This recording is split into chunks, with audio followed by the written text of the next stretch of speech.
Welcome, Sabos. It's great Thanks. to have you here. And we're going to have Sabos talk to us first, and then we'll Yeah, talk lots more later. perfect. Yeah. Should we do it right away or do we chat a Yeah. bit? What you want? You can go either way. It's a good thing to note that I have a deep personal relationship with Boss in that I've also invested in his company. Full disclosure. Full disclosure. Yeah, no. Why did you do that, Annie? Yeah, Smooth. you know what? Let's talk about that after your presentation because I think that people will get it. I think it's good to tell people why we invited you here. We had two reasons. One I will disclose now, and one I will disclose after your presentation. The first reason that we invited you here is because, well, you're actually a great person to talk to and to have on our webinar, and because you have good opinions, and we like opinions. So it's going to be fun to talk to you about more than just WordProof during the rest of this webinar. So Boss is with us. Sabos is with us for the entire session, which I like. And that being said, I think I'm just going to let you go at it. Perfect. I'll take over the screen, a window. And then I hope that Taco takes me and Jono out of the screen, or we should probably kill our camera for.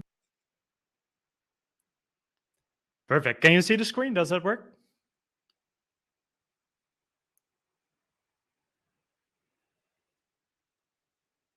Oh, Taco, can you see and hear me? Oh, works. Perfect. Okay, here we go. Jono, Yoast team, thanks for having me in the warm bath Yoast, where we all fight for, it works. Where we all fight for a better web for over a decade. And it's truly a pleasure to have been working with both of you over the last few years. My name is Sebastiaan van der Lans. Some of you might have heard of me or WordProof because the prize we won with the European Commission, a grant in its blockchains for social good competition, or because of the recent investment by Yoast and Marike, or because you attended my keynote on timestamps at WordCamp Europe 2019.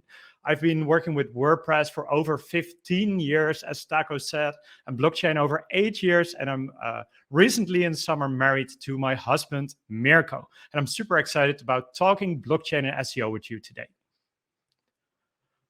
The question we ask ourselves is, what if you can simply trust all information on the internet? Because even though the internet has brought us many great things, it has a deep-rooted issue with trust. And it's quite obvious that it happened, as trust simply wasn't part of the internet's design.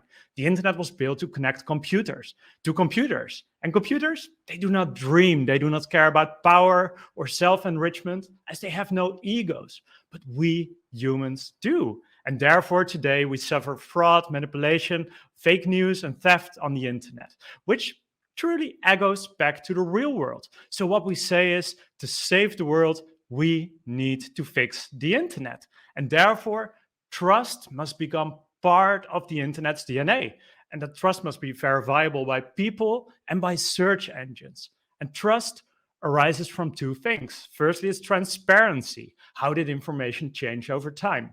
And the second thing is accountability. Who's the sender of information? And ideally, we all do that in a fully open source way.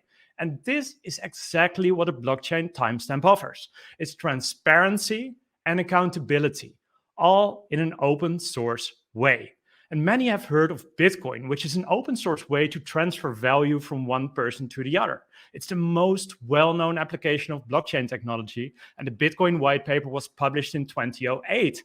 But in 1991 already, that's 31 years ago, blockchain was originally invented not for Bitcoin, but for timestamping documents, which is an open source way to prove that you didn't tamper with information.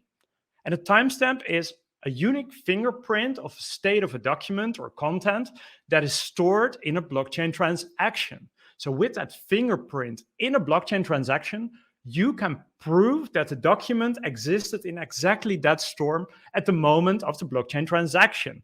And furthermore, you can connect an identity to the blockchain address so you timestamp your content with. And now you can offer both that transparency and the accountability to your content in a fully open source way, as blockchains are open source technology. What WordProof does is bringing timestamping, which is blockchain's initial use case, to your content by integrating with your WordPress website. And what you'll see in a bit is how this transparency and accountability are verifiable by both humans and search engines. You may ask, is it important that our visitors can verify our content? And that's a good question. We, as site owners who use open source software, which could be WordPress, WooCommerce, Drupal, any open source software, we are used to radical transparency and accountability from at least the platforms we use. We can go to the repository and check if the software doesn't do anything malicious, like unintentionally leaking our data, for example. We, the tens of millions of open source site owners, we are used to radical transparency, but our visitors, they aren't. Site owners, shop owners, they can't tamper with dates, with information, with terms and conditions. And through timestamping, we bring the benefit of verification to our visitors. And really, through timestamps, all the 5 billion internet users have finally the benefit of verifying information that matters to them if we decide to timestamp it. So we extend the reach of the benefits of open source. We believe that in a few years from now, if you don't timestamp your articles, your terms and conditions on the blockchain, you're going to be considered a fraud. Simply said, if information impacts your life, you deserve transparency and a sender who takes accountability. And if you don't timestamp, what are you hiding would be the question in a few years from now. And for the first time in history, there's an open and simple and therefore inclusive solution available to make that transparency and accountability the default of the internet, timestamping. Let's have a look at a timestamp in action. This is a blog article, and under that article, there's a link to see the timestamp certificate. And here you can click on it and compare revisions of that specific piece of content.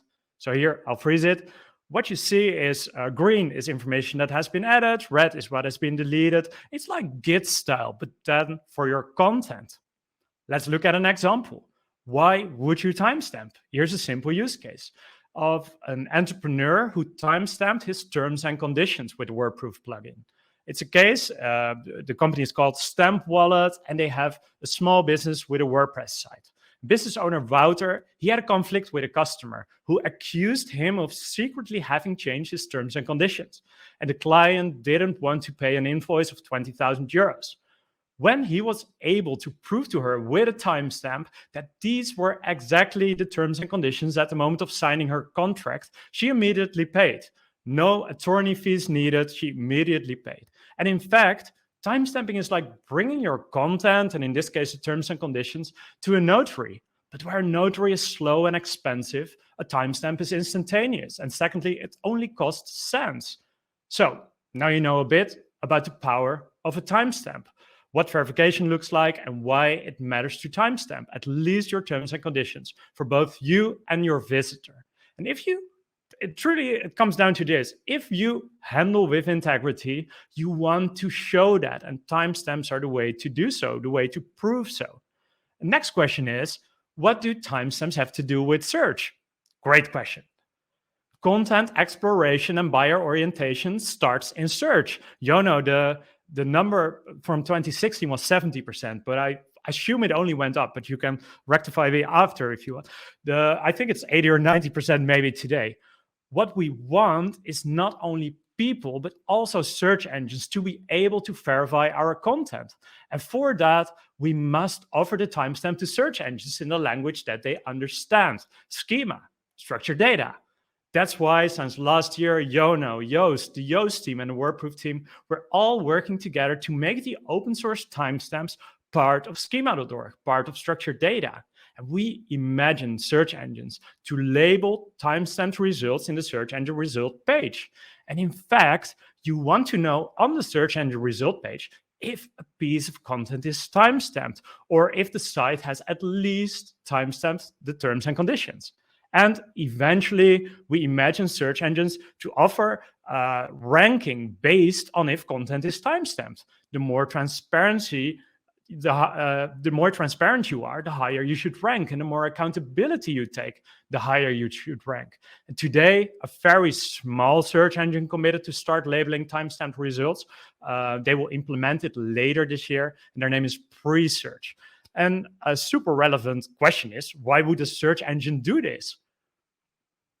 Since I know Yoast, and it must have been over a decade, he always told me the same, and that was in many of his presentations. The number one SEO strategy is simply be the best result, the highest quality result.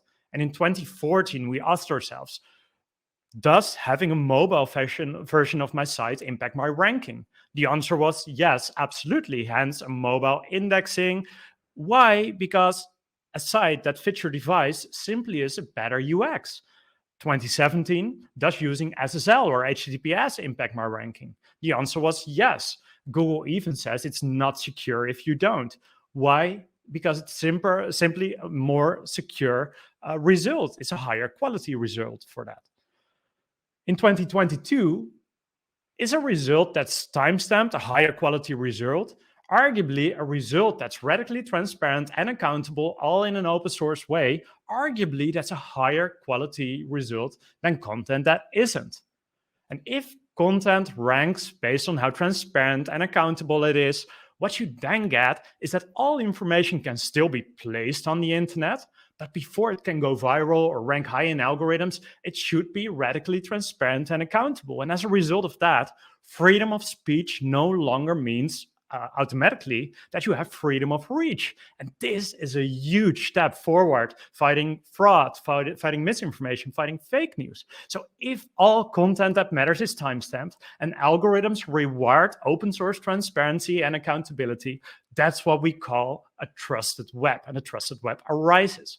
And by the way, these ideas to rank based on trust absolutely aren't new. The vision is highly compatible with Google's EAT vision. It hooks into all elements. EAT stands for, as many of you know, expertise, authority, and trustworthiness. If you tie your identity to a wallet you timestamp with, you can start connecting your expertise to your identity and truly build a verifiable reputation and track record. This potentially fixes lots of authorship problems. So, adding timestamps and feeding them to search engines via schema brings the missing layer of trust to the internet, all in an open source way. All in the way how we as open source users are used to work and used to think. So timestamps are in a way an open source way to elevate the EAT vision. Timestamps truly bring the freedom of verification to 5 billion internet users. So to conclude, do timestamps impact your ranking today? Not yet, but once search engines and social media take timestamps into account, it will matter that you started timestamping early. A timestamp placed today is the same as a timestamp you'll place in 2025. So timestamp today earlier than your competitor truly matters. Secondly, do timestamps benefit your visitors today? For sure. They help you show that you handle with integrity. And for them, it leads to a trusted web where information that matters is transparent and more accountable. Do timestamps benefit you, the site owner and SEOs today? For sure. It's like bringing your valuable content to a notary, incredibly cheap, incredibly fast. That might help you in legal cases, but also helps you to protect copyright and potentially has future SEO benefits. So, what are you waiting for? You can literally change the world with your website. Together, through timestamps, we'll change the DNA of the internet for the better so that it will become a safe and trustworthy place again, which results in a better society for every human on Earth, today and future generations. So whether you do it for copyright protection, for SEO benefits, or because you believe in a trusted web, at least timestamp your terms and conditions. And it might be that we have some news for you right after this talk. Yoast will share that. So I always end my presentations with this sentence, and it's, let's build the trusted web together. Thanks. Awesome, boss. Thank you. if you can stop sharing your screen and I can start sharing mine again, and then we can unveil why we had you here in the second place, because I already announced the first place.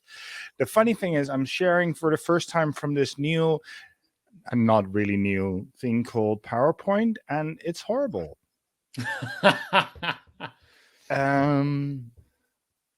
That's why people ended up with an address bar while seeing my presentation, because Google Slides is still my favorite after years. Yep, isn't it just? Whilst you're faffing, sorry, go. No. It won't share my screen now, so it's all good. PowerPoint it is.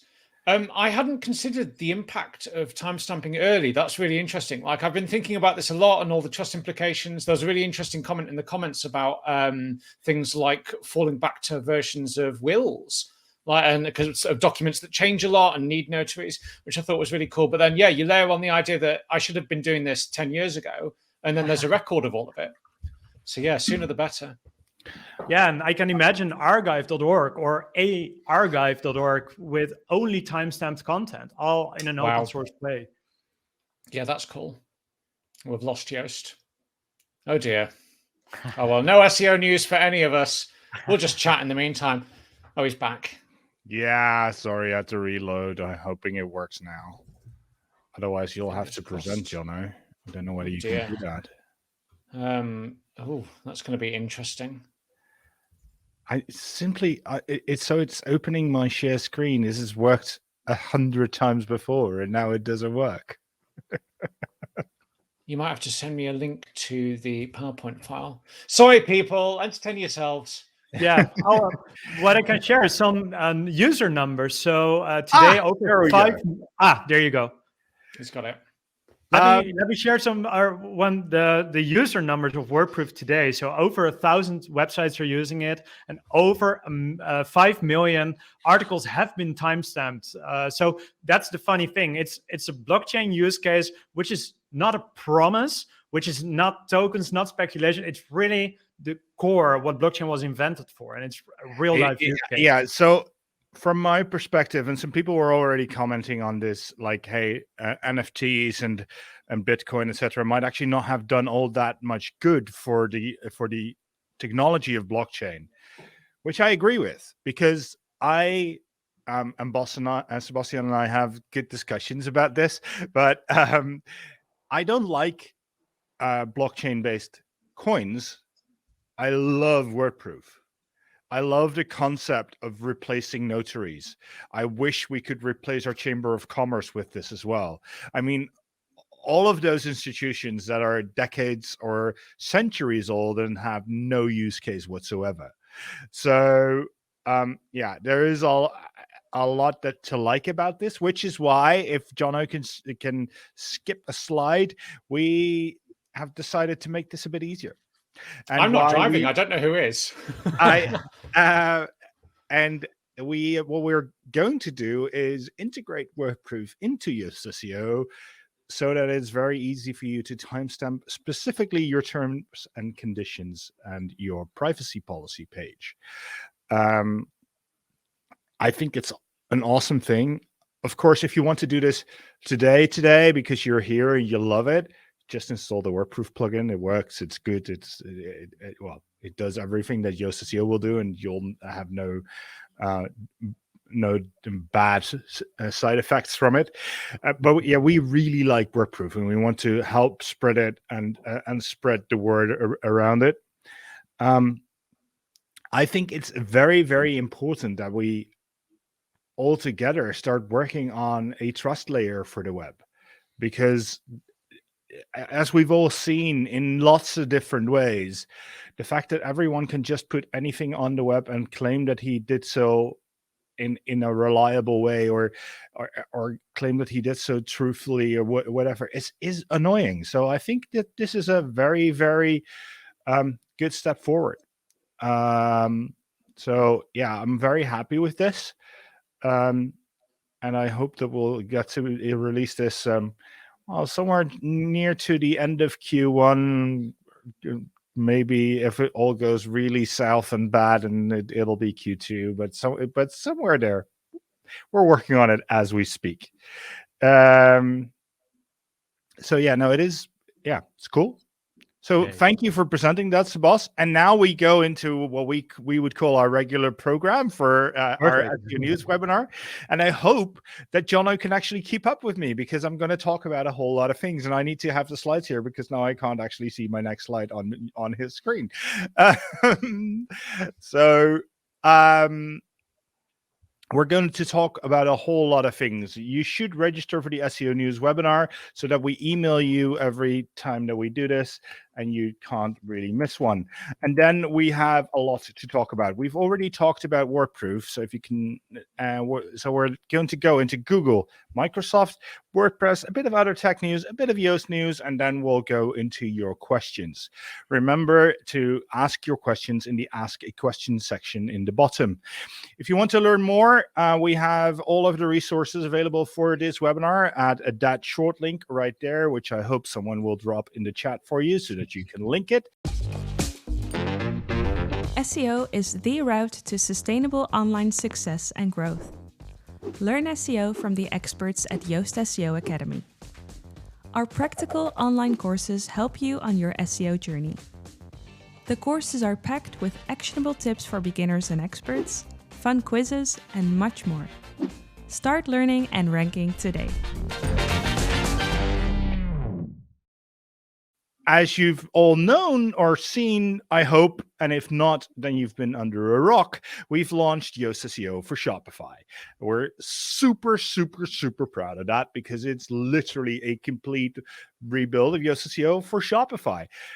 We've built a lot of cool stuff. If you have a Shopify shop, by all means, go check it out. We really like it. And for launching that, we had our YoastCon Shopify edition. If you weren't there, don't fret. You can actually watch the replay on yoast.com/YoastCon. We had a ton of very, very good speakers. Lily Ray, Mike King, Aleida Solis, this guy called Jono Alderson. Let the side down, right? No, it was. I have really enjoyed myself watching this, and just watching all those speakers. It was really good. We had speakers from Shopify themselves as well. So Kevin and Jackson from Shopify. Kevin actually is one of the best SEOs I know in his own right. So in many ways, this was really worth the rewatch, and you can watch it right there. Now, let's go into the Google News, because we've done enough ads for a day. So the first bit of Google News is that Google's page experience update is coming to desktop. I'm sort of getting sick and tired of talking about this. Yeah, this is old news. We've talked month on month about how important page speed is, that it's something Google are looking at and rewarding. Page speed is now an explicit ranking factor. That came to mobile first for a bunch of reasons, and now it's turning up on desktop as well. There's now a report in Google Search Console, which I think might be the next slide. There's no surprises here. Having a fast site is beneficial, not just for the SEO side, but because of conversion rate and user experience and 1,000 other good reasons. If you're not already looking at your page speed, you definitely should be now, because chances are if you're not looking at it, you might not be doing too well. It's super easy to get some quick wins in WordPress. There are many plugins for this. Go check your scores. These reports even give you recommendations. We've done this to death. Fast is good. Sorted. Yeah. For us, it's just, we've done this. We're done. I mean, that screenshot was ours, I think. So yeah, we're done. This was hilarious. So Google did a video together with our good friend Mike King to talk about their help documents and whether they can be trusted. And the conclusion is pretty much a resounding no.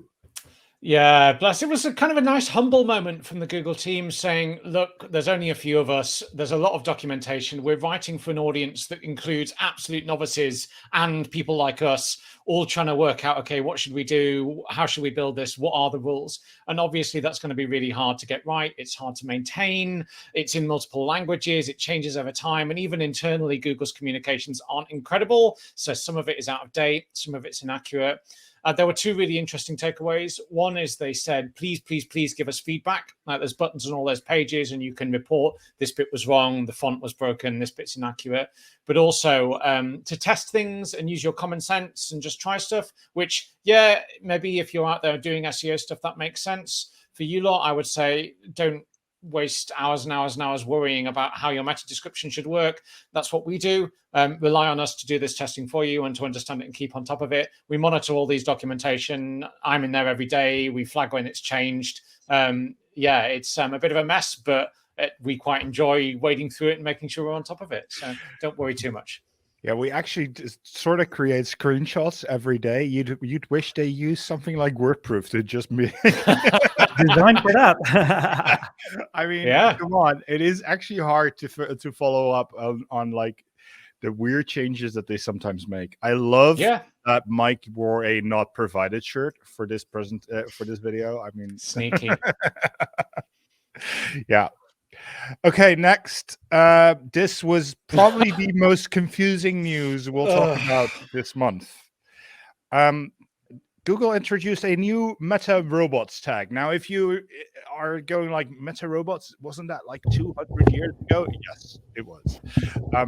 We still use no index on a regular basis. All of us do when we no index a page or say, no, we don't want this page in the search results. That's all fine and dandy. The funny thing is that this new tag that they introduced allows you to say, I will no index this page, but if this page is embedded as an iframe in something else, index it there. Yeah, we've spent, this was a few days ago, the 21st, we spent 4 days trying to work out a use case and we're still struggling. Like if you're a massive news publisher with a big video library on a separate hosting platform, maybe you might use this, but nobody in the real world needs to worry about this too much. So yeah, interesting technical news, but don't worry, I think, mad. No, and the funny thing is that using this in combination with canonicals pointing somewhere else will probably break. Yes, and external sitemaps and everything else. Yeah, for sure. So, I'm still baffled by why they did this. There's so many more problems that they could solve with robots meta tags to introduce that would be a lot easier to use than this. Anyway, there's probably a use case that we'll figure out 2 months from now when they release something new somewhere that we don't know about yet. Or some legal pressure from a European news publisher who is bending very, the arm very the scenes. possible. Yes. So, but yeah. So this is for. I see a question already in the chat, like radio video players. Yeah, I'm assuming that's what people will use this for. But yeah, it is weird. So Microsoft news, there is a bit of it. They have released an IndexNow plugin for WordPress. And as much as I like Microsoft, I think this is not necessarily their best move because this plugin doesn't know about pages that you've no indexed in Yoast SEO and does it breaks, basically. At the same time, it's not really breaking because IndexNow is not really IndexNow. It's crawl now. So they will crawl and then they'll find the no index and then they'll do nothing. So it won't really break anything. But it also means that that's sort of like a broken promise on their end in the naming itself already. I'm still not a huge fan, but next slide. Actually, this is nice in a way. What they did when they said they were introducing IndexNow is that you had to ping each search engine individually. So Yandex and Bing, we had to ping Bing and we had to ping Yandex. And now they say, we'll share that. I fully understand that they want to achieve that, but an important question is, do we trust Microsoft in being the proxy in pinging all these search engines? It's a good question, and I don't have a good answer.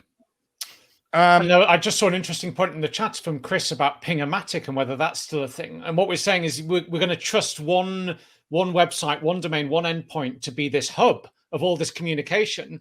That's a big commitment for Microsoft to commercially support that forever. It's a technical overhead for them to build it so it can be robust and scale enough. I wouldn't want to be the person responsible for defining and maintaining that. That's scary. Like, you're committing to some really big stuff. So I And have a secondly- solution for this that I've wanted for forever. I want one open index of the web that all of these search engines use with their own algorithms to determine how they serve results. But that would mean that we'd only have to crawl stuff once. Because it's absolutely ridiculous the amount of resources we're spending on the planet right now to index pages. It's like Bitcoin mining. It's worse. Worse, far worse. Yeah, really scary and not talked about for enough. a lot of sites, it's 30 to 40% of all of the traffic they get is bots. And quite often hitting the same URL over and over and over and over and over again. Hey, timestamping, might solve it if they knew that they didn't have to come and get it again. If the hash didn't change. Yeah. Yeah. So I have lots of opinions about how to improve this. I think IndexNow is the wrong solution to a very real problem. Because IndexNow doesn't change that they actually index less. And we really need to get search engines to index less in a way. And we've said this before, if you've got a decent technical setup and you're running something like Yoast SEO and you have a sensibly sized site, getting stuff into Google is not the challenge. The challenge is having content that deserves to outrank your competitors. Like, the indexing bit is the least broken part of that funnel. All the crawling and waste is the hard bit, the nasty bit. Strange. But think about this a bit, right? Let's say that people are searching for news. Sebastian's question is actually very accurate in that there might be a very good reason for Bing to just slow down the passing on of new URLs for 2 hours to other search engines. Yeah, for sure. And that's If they even pass it. Yeah. We see at Google a lot those kinds of conflicts of interest between teams, not because anyone's inherently evil or trying to be corrupt, but because they have different objectives and different levers. Yeah, for sure. That's a mess. Yeah. Okay. Next slide. And then immediately the next slide is again, because somebody in the chat already mentioned that the WordPress team really should make WordPress faster. Well, we're working on it. We have a WordPress performance team, and that team is working very nicely. Actually, this is the work by Googler Felix Arntz, who some of you might know because he used to work at Yoast. And he's done an amazing job to literally make a whole lot of pages faster with WordPress 5.9. And Jono can explain us why, because this is so technical. No, it's really cool. So relatively recently, WordPress introduced automatic lazy loading for images. So your browser will only download the image when it's near the screen, saves trees and rainforests and time, really great.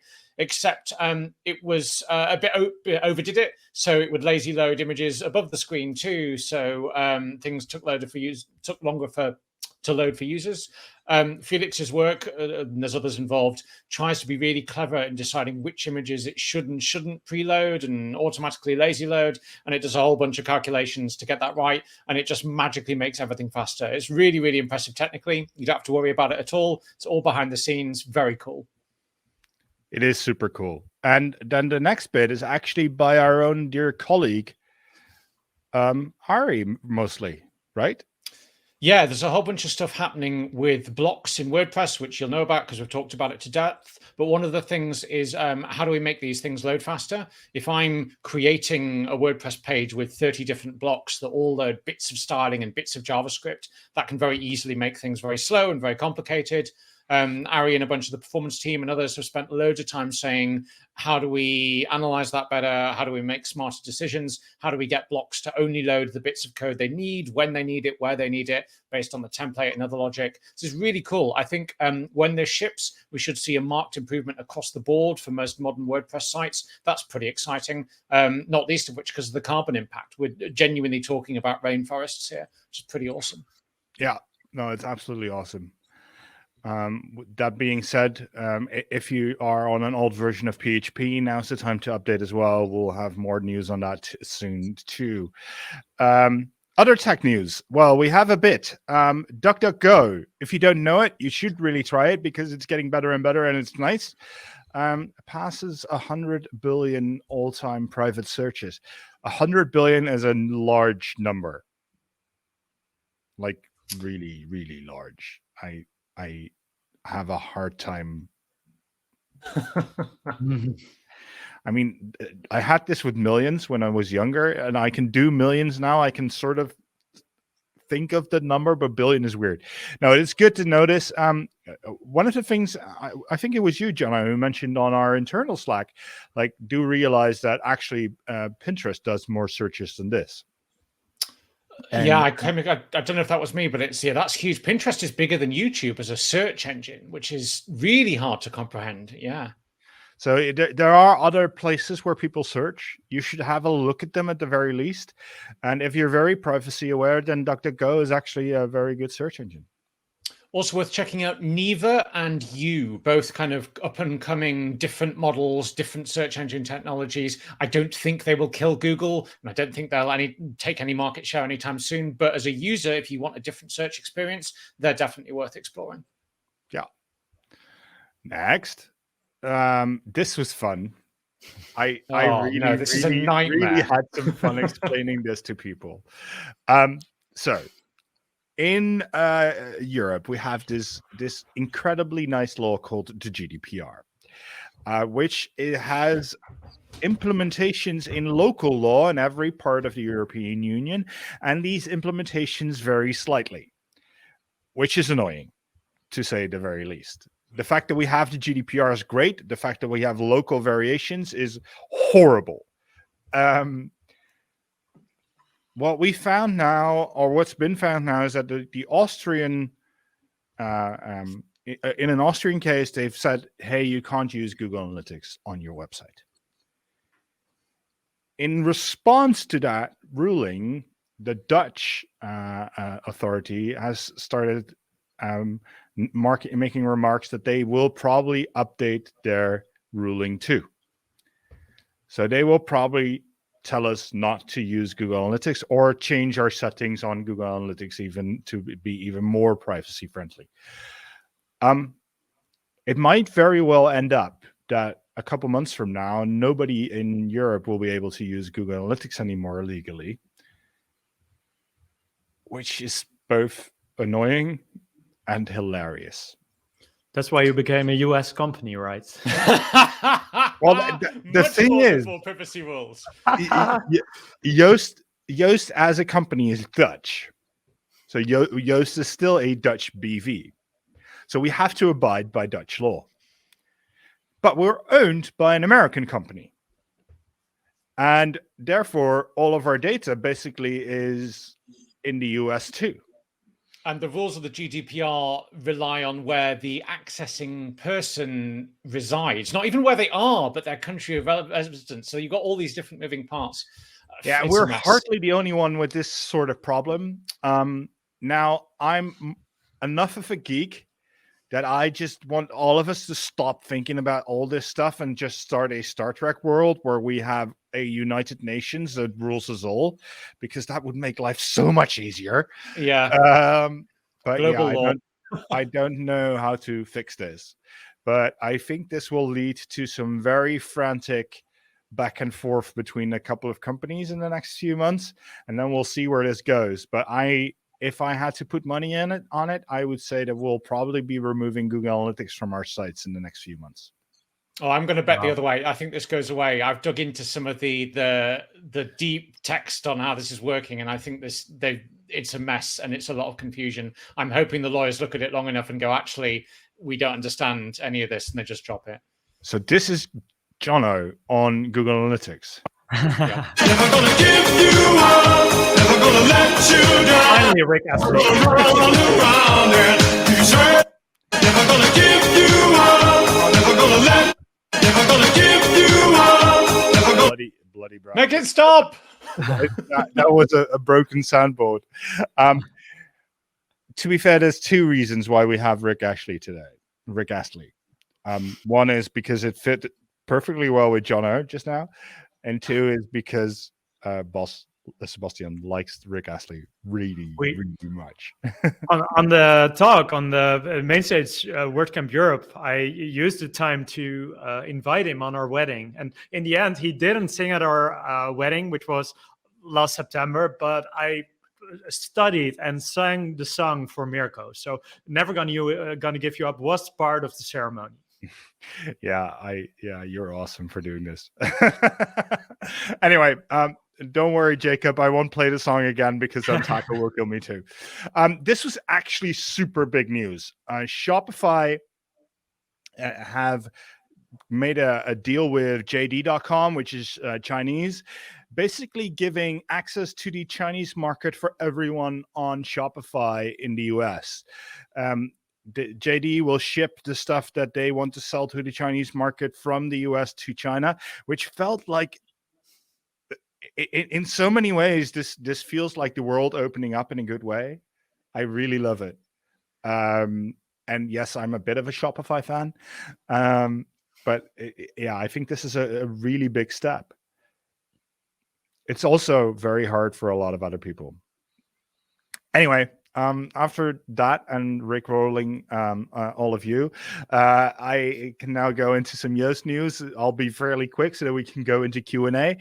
We did 17.8, which mostly had fixes and enhancements and nothing like really major, because every once in a while we have to do releases just to clean up after ourselves.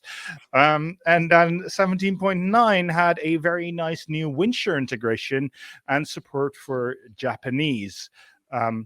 I'm super proud of our Lingo team for getting the Japanese language support out.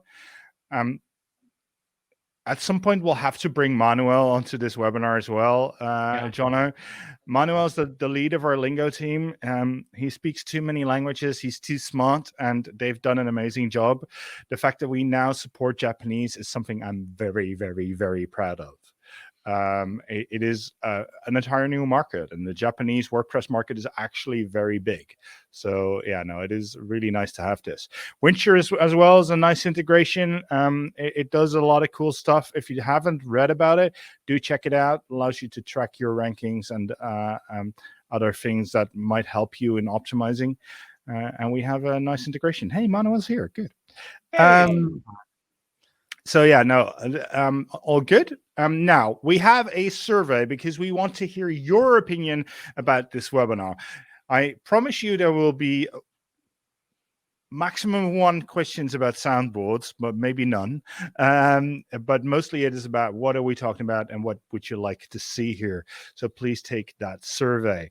Then I want to remind you again on the next slide that we one go back one, yeah, that one, that we will have another SEO news webinar next month, and that you can register now. I'm hoping, boom, there it is. The call to action appears suddenly in the bottom of your screen. You click the button and you're signed up for next time.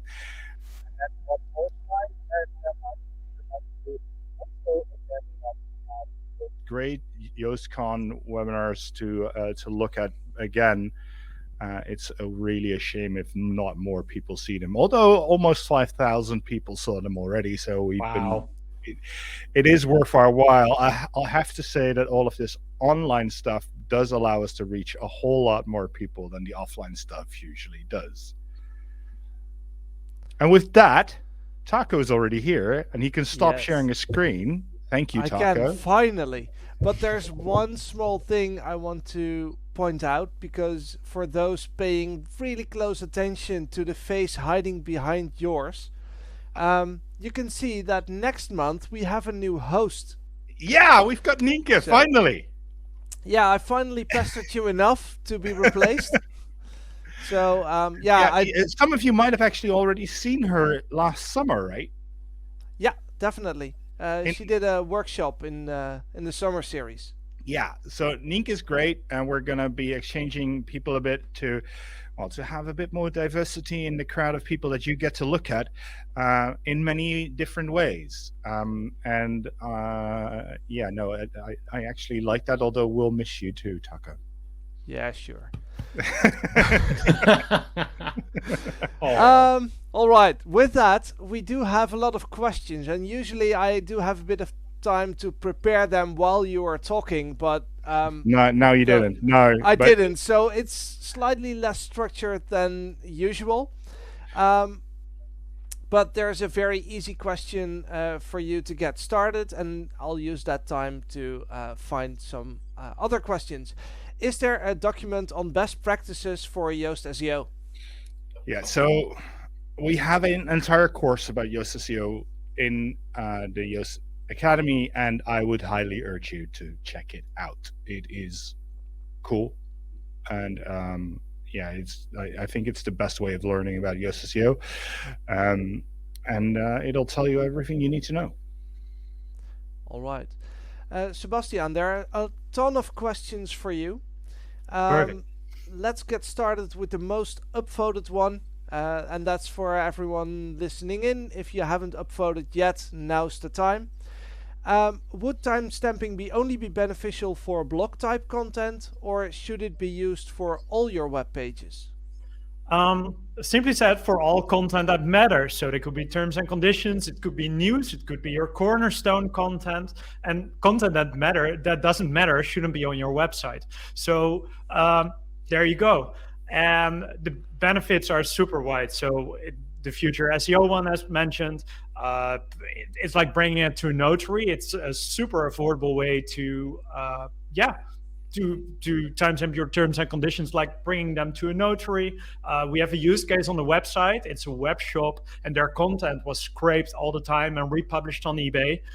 They used it as a tool to prove that they were the first one publishing the images and the passports they write for every product they sell. They weren't able to, when they wrote emails to eBay, hey, that's copied content, please take it down. They didn't get a reply on those emails. But when they did it with a PDF they generated with proof, with the timestamps from my word proof, they sent it to eBay, and 1 hour later they took it down. So it's legal protection, it's whatever. For all content that matters, it matters to do an open source timestamp.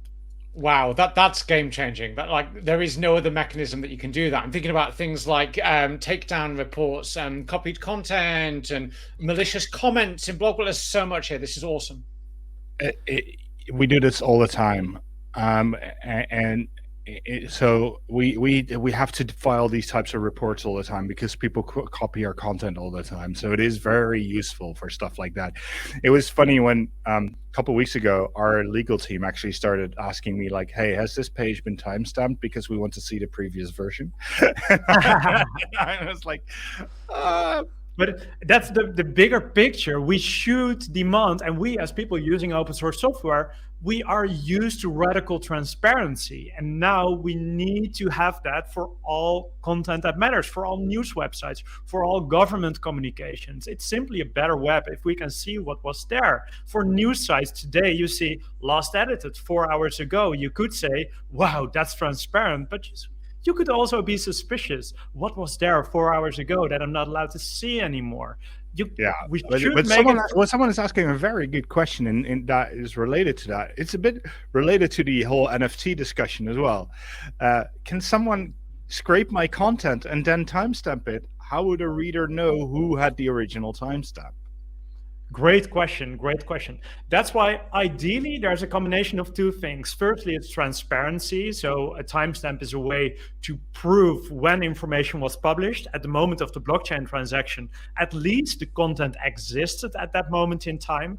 And what you can do is tying your identity to it, and it could be later on via NFTs or whatever, or a certificate of a university gives out a certificate that's in your blockchain wallet that you timestamp with. And what you can build is an internet where you can verify, hey, or search, maybe even search, hey, I only want to see answers on my questions with people with a certificate from this university in the blockchain wallet they timestamp with, all reflected through schema.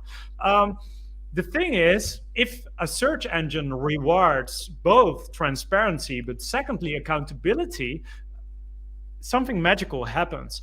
There's reputation on the line. So if you scrape, steal, republish, timestamp, and you put your identity on the line, you'll be punished forever, because that's the power of a blockchain. So stealing becomes really expensive. And that's why not only the transparency part, but especially also the authenticity part is super important.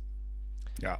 Yeah, and basically, if I understand it correctly, the way to fight someone scraping your content and timestamping it first is to have WordProof on your own site, so that you're always first.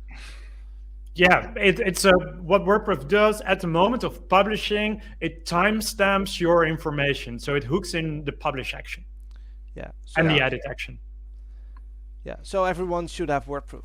That's basically it. I can't disagree with that. On timestamps, Katie says, it's a fascinating concept on transparency, but I have a profit-driven question. Would timestamps change the publish date that appears in Google, say after major updates to a blog post? Oh, what it does, every time you update a blog post, of course, there's a use case for updating blog posts. What it does and should reflect in schema is you have a revision of content, then you have a new revision, and part of what you do in schema is the hash of the old revision. So it makes a chain of revisions, which is reflected in how the timestamps are visible in the blockchain. And in that way, you can prove the revisions. So when was the first revision? When was the next one? But you can also prove that there were no other revisions in the meantime. Oh, that's clever. Very nice. Yeah, no, it is very nice. And it is also, so would this change the date shown in Google? For now, absolutely not, because Google is far too stupid. But in the future, at some point, yes, it may. If Google wants to show the date originally published, but that's not usually what Google wants to really show there. If you did a large rewrite, Google will recognize that and will give it the right date, because that's relevant to them. At the same time, if all of this starts working in search results, let's say that Google does take those timestamps into account and starts using those, then the reality of what dates are in search results changes a bit. And so we may get to a point where in the search result, Google says original publish date and X number of revisions based on your I mean, timestamp. the Yoast's WordPress SEO article has been there since 2008. That's when I wrote the first version. That's not the date you'll find on it today, because we keep rewriting and updating it. But the fact that the original version was written in 2008 is worth something too. So I think there's there's something to be said for that in very different directions. And you can imagine that later on, and that's what Jonah is talking about in many of his presentations with structured data. You can search based on, hey, I want to have articles that are the first revision is older than 5 years. For example, you can truly filter on all hard facts like publication date, certificate rewarded by this university, whatever. It brings a whole new breadth of filter opportunities, all very viable in an open source way. Well, there's a probably quick question by Claire. Is there a way to do this without WordProof? Not yet, but all standards we're defining for our pull request for the schema repository. So there's no need to trust WordProof. There's also the verification of timestamps. Everything is on our GitHub, how this works. If trust in WordProof is needed for this to succeed, it's not going to work. It's truly from the timestamping and the verification. It's all in an open source way. But of course, WordProof is the most user-friendly way, and today the only way to do so. All right. Does WordProof notify the license holder that his or her content has been published elsewhere? No, sadly not. But you can, you must set up Google Alerts or whatever. We're not scraping the internet that would use so much power. And no, we're not scraping the internet. But what we do is, in my WordProof, there's a way to generate letters. So what you do is, hey, this is the URL of the copycat. You fill it in. This is the product or page that you that on your own website, generate a letter with all proof we have. So that's the thing there is, and that's also in the free plan. Yeah. And then Lily says, what about timestamping photos to prevent theft? Same story. So that's actually in the Blom and Blondie. You can find the use case on the website, or after answering this question, I'll drop it in the chat. There's a use case where that's the e-commerce case where they stole the images and stole the content. So it's super simple. It's a hash of the image that's timestamped in a blockchain, happens automatically. Same story. It could happen with video, it could happen with images, could happen with any content. All right. I think with that answer, you've answered about 15 to 20 questions here. Because there's all sorts of different content where people imagine that WordProof could be useful, and you said all sorts of sites. Anna-Marie asked, is timestamping worthwhile for non-profits? So I guess that's a yes too. If your content matters. Well, yeah, I mean, if at some point you'll need to prove that content was there for whatever reason, it is very useful. And if you want to show people that you're how you're changing that, I mean, for me, I want every news publisher in the world to use something like this. The fact that they're not, and that they're making changes to articles after they've published them without showing the changes, it drives me nuts. It's insane. We shouldn't. Why we even allow that is very weird.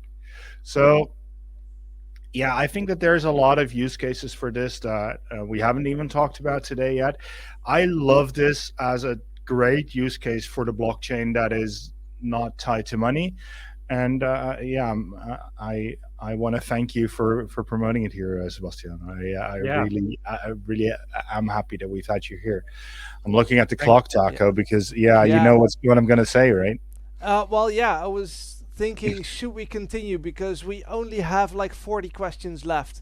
No, it's been super active today, but unfortunately we can't answer them all today. Fortunately, there's also good news. If you have Yoast SEO Premium, you have access to our amazing support team. So they would be happy to take all your questions. Just log into your My Yoast account, click the help button, and you can reach them super fast. So that would be a good way to get your question answered. Yeah, maybe we should just do one of these in an Ask Me Anything style at some point and skip all the news. I'll tell Nienke to host one.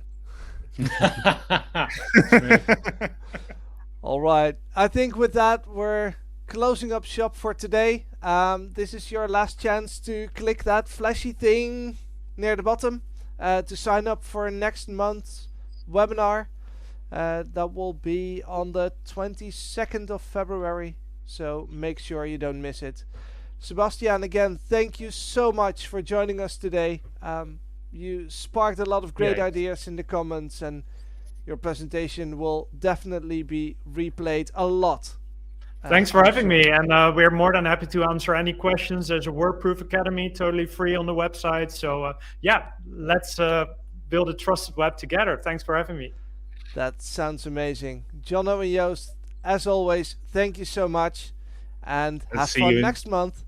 See you in 2 months. Thank you, Taka. Thanks, Sebastian. See you later, guys. Cheers. Bye, everyone.